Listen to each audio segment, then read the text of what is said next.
Right now, as you're watching this, you think you're choosing to pay attention. But that choice, it was already made, before you were even conscious of it, before your rational mind had a say. And that's not a bug in your brain. That's exactly how it was designed. Close your eyes and imagine yourself standing at a crossroads. Two paths ahead. You carefully weigh your options, analyze the pros and cons, make a decision. You feel rational, deliberate, in control. Now, what if I told you that invisible strings were already pulling you toward one path before you even started thinking? What if the choice was already made and everything you just did was simply your mind creating a story to justify it? This is the uncomfortable truth that psychologist Daniel Kahneman spent 50 years proving. And in 2002, it earned him a Nobel Prize, not in psychology, but in economics, because he shattered the fundamental assumption that humans are rational actors. His discovery was simple but devastating. Your brain operates on two completely different systems, and they're at war. One system is fast, emotional, automatic. The other is slow, logical, effortful. You think the slow, rational system is in charge, but the truth is, it barely shows up, and when it does, it's usually just defending decisions the fast system already made. This internal war determines everything. Why you stay in toxic relationships, why you buy things you don't need, why you fall for propaganda, why you repeat the same mistakes, why you believe you're logical when you're actually predictably irrational. Welcome to the battle between System 1 and System 2. Let's start with a scenario. Welcome to the truth You're driving about home your from mind. work. Same route you take every day. You're thinking about what to make for dinner, replaying a conversation from earlier, maybe listening to a podcast. 20 minutes later, you pull into your driveway, and you barely remember the drive. How did you navigate traffic, make turns, stop at red lights, all while your conscious mind was somewhere else entirely? The answer is System 1. System 1 is your brain's autopilot. It's fast, effortless, always running. It's the reason you can recognize your friend's face in a crowded room instantly, why you flinch when something moves in your peripheral vision, why you know 2 + 2 = 4 without thinking. System 1 evolved over hundreds of thousands of years to keep you alive. When your ancestors saw a shadow move in the grass, there was no time for careful analysis. The brain that assumed predator and ran, that brain survived. The brain that paused to gather data, that brain became lunch. So System 1 operates on pattern recognition and emotional shortcuts. It makes snap judgments based on limited information. It doesn't care about accuracy. It cares about speed. And here's the critical part. System 1 runs automatically, whether you want it to or not. Now, System 2 is the opposite. System 2 is your conscious analytical mind. It's slow, deliberate, effortful. When you solve a complex math problem like 17 × 24, that's System 2. When you're reading a legal contract, comparing insurance plans, or trying to assemble IKEA furniture, that's System 2. It's the voice in your head that feels like you. It's what makes you believe you're a rational thinker. But here's the devastating truth. System 2 is lazy. Your brain is only 2% of your body weight, but it consumes 20% of your energy. Thinking, real effortful thinking, is metabolically expensive. So your brain has a built-in energy-saving mode. It defaults to System 1 whenever possible. Think of it this way. System 2 is like a CEO who's supposed to review every decision the company makes. But the CEO is exhausted, overworked, and honestly doesn't want to think that hard. So instead of reviewing decisions, the CEO just approves whatever the automatic system suggests. System 1 makes a snap judgment. System 2's job is to verify it. But most of the time, System 2 just rationalizes it instead. You're not thinking, you're justifying. Let me prove it to you. Here's a simple problem. Don't overthink it. A bat and a ball cost $1.10 in total. The bat costs $1 more than the ball. How much does the ball cost? Your brain probably just screamed 10 cents. But pause. Check that answer. If the ball costs 10 cents and the bat costs $1 more, the bat would cost $1.10. That's a total of $1.20. The correct answer is 5 cents. The ball costs 5 cents. The bat costs $1.05. Did you get it wrong? Don't feel bad. Over 50% of students at Harvard, MIT, and Princeton get this wrong. Why? Because System 1 is faster and more confident than System 2. It saw 1.10 and 1.00 and instantly spat out 0.10. And System 2, lazy, tired System 2, didn't bother to double check. You felt like you were thinking, but you weren't. You were operating on autopilot. Here's another one. Linda is 31 years old, single, outspoken, and very bright.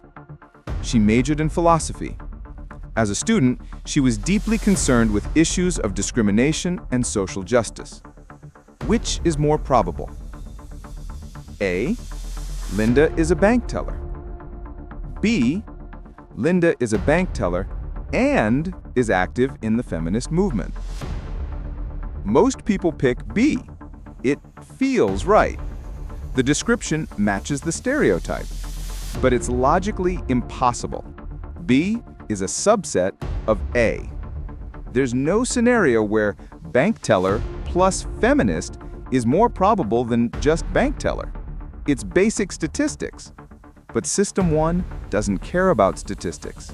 It cares about coherent stories. And the story of philosophy major who cares about social justice equals feminist is compelling. So System 1 overrides logic. This is called the conjunction fallacy. And it proves something disturbing. Your brain prioritizes narrative over truth. One more. Before I ask you a question, I want you to remember this number, 72. Got it? 72. Now, here's the question. What percentage of African nations are in the United Nations? Think about it. Take a guess. Did your guess happen to be somewhere around 70? Maybe 65 to 75%? It's because of the number I planted in your head.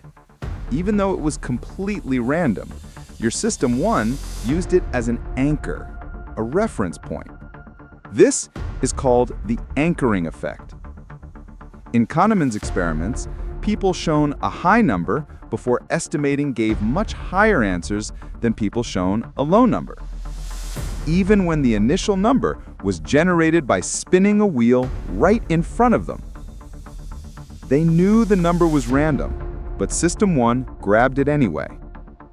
This is why the first price you see affects every price you see after. Why salary negotiations start with anchors. Why restaurants list an expensive item first. It makes everything else seem reasonable. Your brain is running outdated software, and the modern world knows exactly how to exploit it. So why does this matter? Because every system around you is designed to hijack System 1. Politics. Politicians don't win by presenting the best policy. They win by triggering the right emotions. Fear, anger, Nostalgia. Tribalism. Immigrants are taking your jobs. The other side wants to destroy your way of life. System 1 hears threat. It doesn't stop to fact-check.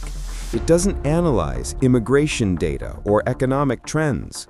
It just activates the ancient tribal defense system, us versus them.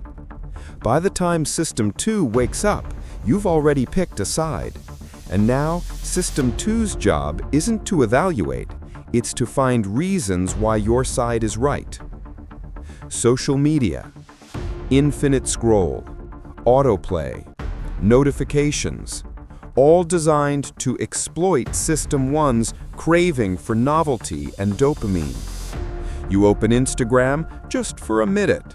45 minutes later, you're still scrolling. That's not weak willpower. That's System 1 overriding your intention while System 2 is asleep. The algorithm doesn't care what you want to watch. It predicts what your autopilot will click, and it's right over 90% of the time. Advertising. Limited time offer. Only 2 left in stock. Exclusive deal. System 1 hears scarcity. For a hunter-gatherer, scarcity meant survival. If you found food, you took it now. There was no, "I'll come back later." So when you see "sale ends tonight," System 1 panics.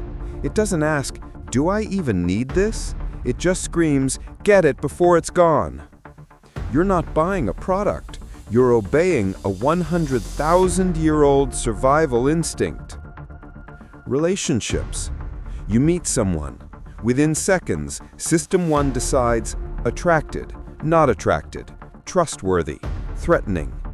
That snap judgment, based on appearance, tone of voice, maybe a smile, often determines everything that follows.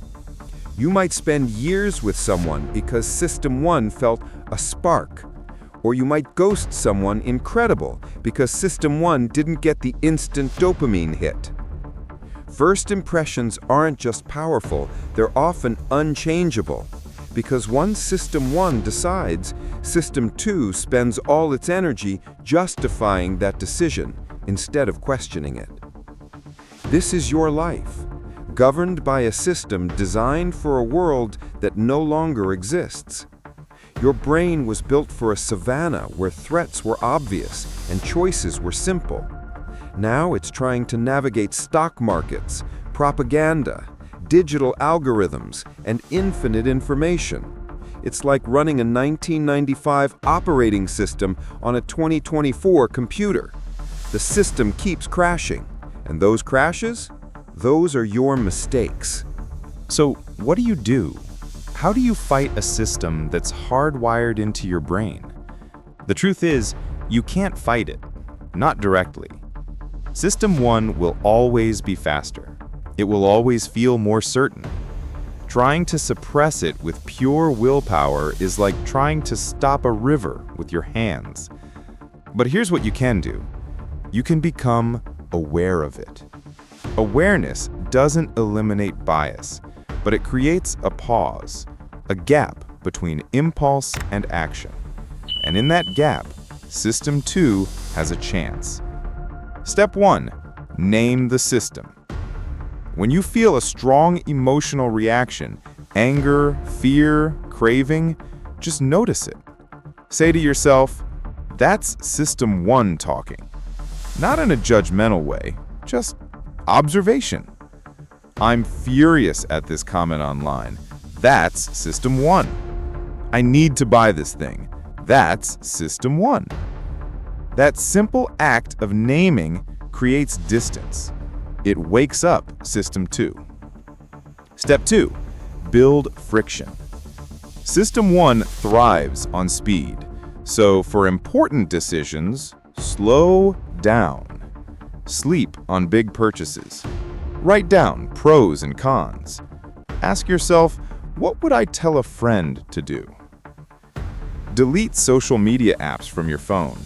You can still use them, but now you have to open a browser and type the URL. That tiny bit of friction is often enough to let System 2 intervene. Step 3. Design your environment. You can't rely on willpower, so change the battlefield. If you want to eat healthier, don't keep junk food in the house. System 1 will always choose the easiest option. If you want to save money, automate transfers to savings. Remove the decision entirely. If you want to focus, use website blockers. Make distraction harder than work. Step 4. Question your certainty. System 1 is always confident, even when it's wrong. So, when you feel absolutely sure about something, especially if it's emotionally charged, that's a red flag. Ask, what evidence would change my mind? Am I looking for truth, or am I looking for confirmation? This is brutal, because it means admitting I might be wrong. But that humility, that's System 2 at its best.